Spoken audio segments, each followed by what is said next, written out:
किसी की रावत मिनिस्ट्री में आपका स्वागत है। मिनिस्ट्री को सब्सक्राइब करें, कमेंटमेंट करें, शेयर करें, ताकि प्रिय भाई और बहनों प्रति भोर को प्रभु का वचन आपके पास आए। सुबह 5 बजे वचन आपके पास आएगा, आप सुन के आशीषित हों। आमीन। उत्पत्ति की किताब उसका 18 अध्याय में हम लोग 1 से लेके 15 तक पढ़ेंगे। हमारा टॉपिक है परमेश्वर के लिए कोई काम कठिन नहीं है। हालेलुया। असंभव का संभव करने वाला परमेश्वर है। आमीन। लिखा है प्रिय भाई और बहनों, अब्राहम मरमे के बांझ वृक्षों के बीच कड़ी धूप के समान तंबू के द्वार पर बैठा हुआ था। तब यहोवा ने उसे दर्शन दिया। हाँ जी, कड़ी धूप में बांझ वृक्षों के बीच में अब्राहम बैठा हुआ था और लिखा है परमेश्वर ने उसे दर्शन दिया। हाँ जी, सर्वशक्ति महान परमेश्वर ने उसको दर्शन दिया। और प्रिय भाई और बहनों, आगे लिखा है उसने आंख उठाकर दृष्टि की तो क्या देखा कि 3 पुरुष उसके सामने खड़े हैं। हाँ जी, 3 पुरुष उसके सामने खड़े हैं। जब उसने उन्हें देखा तब वो उनसे भेंट करने के लिए तंबू के द्वार से दौड़ा और भूमि पर घिरकर दंडवत की और कहने लगा। हाँ जी, अब्राहम ने देखा 3 पुरुषों को। अब्राहम दौड़ा और उनके पास गया और भूमि में घिरकर उन तीनों व्यक्तियों को क्या किया? दंडवत किया। हालेलुया। प्रिय भाई और बहनों, हे प्रभु, यदि मुझ पर तेरे अनुग्रह की दृष्टि है तो मैं विनती करता हूं कि अपने दास के पास से चले ना जाना। क्या कह रहा अब्राहम? हे प्रभु, यदि तेरी अनुग्रह की दृष्टि मुझ पर है तो मैं तुझसे विनती करता हूं, तो जब तक मैं तेरा अतिथि सत्कार ना करूं, तेरा सम्मान ना करूं, तब तक तुम मेरे पास से ना जाओ। हालेलुया। क्या कहता अब्राहम? मैं थोड़ा सा जल लाता हूं और आप अपने पांव धोकर इस वृक्ष के नीचे विश्राम करो। अब्राहम कहता है, प्रभु मैं जाके जल लेके आता हूं, तुम अपने हाथ मुंह धो के इस पेड़ के नीचे विश्राम करो। हालेलुया। क्या प्रिय भाई और बहनों, आज आपका अतिथि सत्कार करने वाला जीवन है?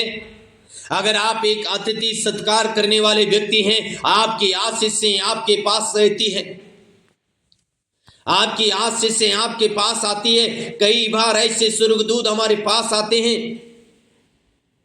और हम सेवा नहीं कर पाते, जिसके कारण हम अपनी आशीषों से चूक जाते हैं। हालेलुया। अब्राहम यहां पे उनकी सेवा कर रहा है और अब्राहम झटपट गया, एक अच्छा सा बछड़ा काट के जल्दी से लेके आया, अपनी पत्नी को दिया, बनाया अच्छा भोजन और उनको अच्छा भोजन खिलाया। हालेलुया। आमीन। प्रिय भाई और बहनों, आगे सीधा 9 पद में देखते हैं। फिर उन्होंने उससे पूछा, तेरी पत्नी सारा कहां है? उसने कहा, वो तो तंबू में है। ध्यान से सुनेगा। उन व्यक्तियों ने अब्राहम से पूछा, तेरी पत्नी सारा कहां है? अब्राहम ने कहा, वो तो तंबू में है। तब ध्यान से सुनना,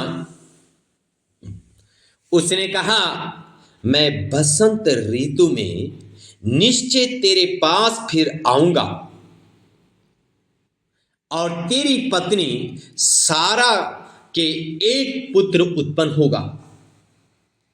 हाँ जी, प्रिय भाई और बहनों, ये दूत कह रहे हैं निश्चय हम बसंत ऋतु में फिर से तुम्हारे पास आएंगे। हालेलुया। और सारा से एक बच्चा उत्पन्न होगा, जिसकी प्रतिज्ञा परमेश्वर ने अब्राहम से की थी। सारा तंबू के द्वार पर जो अब्राहम के पीछे था सुन रही थी। ध्यान से सुने मेरे प्रियो। सारा अब्राहम बूढ़े हो चुके हैं, मासिक धर्म बंद है। लिखा है सारा द्वार के पीछे है, अभी तक उन दूतों के सामने नहीं आई अपने शर्म के मारे। शायद शर्म लग रहा होगा इसलिए सामने नहीं आई। हालेलुया। शायद आज आप अपनी परिस्थिति को देख के शर्म कर रहे होंगे, लज्जा रहे होंगे अपनी परिस्थिति को देख के। पर प्रिय भाई और बहनों, परमेश्वर के लिए कोई काम कठिन नहीं है। आगे लिखा है अब्राहम और सारा दोनों बहुत बूढ़े थे और सारा का मासिक धर्म बंद हो गया था। अब्राहम और सारा बूढ़े थे, उनका मासिक धर्म बंद हो गया, उनकी आशा टूट गई, उनका आशा खत्म हो चुकी है। प्रिय भाई और बहनों, जहां आपकी आशा खत्म होती है वहां परमेश्वर काम करना शुरू कर देता है। जहां आप सोचते हैं कि अब कुछ नहीं हो सकता, वहां परमेश्वर आपके लिए आज कहता है बेटा अब यहीं तो मैं काम करने जा रहा हूं। जहां तू सोच रहा है कुछ नहीं हो सकता, वहां मैं काम करने जा रहा हूं। हालेलुया, आमीन। लिखा है इसलिए सारा मन में हंसकर कहने लगी मैं तो बूढ़ी हूं और मेरा पति भी बूढ़ा है, तो ये क्या मुझे ये सुख होगा? सारा अपने मन में हंस रही है। जोर से चिल्लाएगी तो सुनेंगे। मन में हंस रही हो और मन में हंस रही मैं तो बूढ़ा हूं, मेरा पति तो बूढ़ा है, मेरा मासिक धर्म बंद हो गया, ये कैसे हो सकता है? क्या मैं इस सुख को देख सकता हूं? हालेलुया। मन में शैतान ने घोंसला बना के रखा है कि तेरा बेटा हो नहीं सकता है, तेरा वंश हो नहीं सकता है, क्योंकि मन में तो शैतान ने नेगेटिव भर के रखा है। आज मैं आपसे कहना चाहता हूं अपने मन को स्थिर रखें, वचन में स्थिर रखें। मन में शैतान घोंसला बनाता है, अपने मन में शैतान का घोंसला ना बनाए। लेकिन शैतान मन में घोंसला बना देता है। सारा अपने मन में हंस रही है। आज शैतान ने आपके मन में घोंसला बना रखा होगा, अरे तू तो चंगाई पा नहीं सकता है, तू तो शैतान से छुटकारा पा ही नहीं सकता है, तू घर के साथ आशीषित नहीं हो सकता है, तू गाड़ी के साथ आशीषित नहीं हो सकता है, तू बच्चे के साथ आशीषित नहीं हो सकता है, अरे तेरी शादी तो हो ही नहीं सकती। शैतान ने आपके मन के अंदर ऐसा घोंसला बना रखा होगा। प्रिय भाई और बहनों, 13 पद में लिखा है तब यहोवा ने अब्राहम से कहा सारा ये कहकर क्यों हंसी कि क्या मेरे जो इतनी बूढ़ी हो गई हूं सचमुच एक पुत्र उत्पन्न होगा? हालेलुया। परमेश्वर कह रहा है सारा क्यों हंस रही, मैं तो बूढ़ी हो गई हूं। 14 पद में तब परमेश्वर कहता है क्या यहोवा के लिए कोई काम कठिन है? नियत समय में अर्थात बसंत ऋतु में मैं तेरे पास फिर आऊंगा और सारा का पुत्र उत्पन्न होगा। परमेश्वर कहता है अब्राहम को मेरे लिए कोई काम कठिन नहीं है, मैं बसंत ऋतु में फिर तेरे पास आऊंगा और पुत्र को उत्पन्न तेरे पास देखूंगा। हालेलुया। लेकिन तब सारा डर के मारे ये कहकर मुकर गई मैं नहीं हंसी। उसने कहा नहीं तू हंसी तो थी। प्रिय भाई और बहनों, परमेश्वर के लिए कोई काम कठिन नहीं। परमेश्वर ने आपकी आशीषों के लिए एक समय नियुक्त किया है। उस समय के अनुसार परमेश्वर आपको आशीषित करेगा।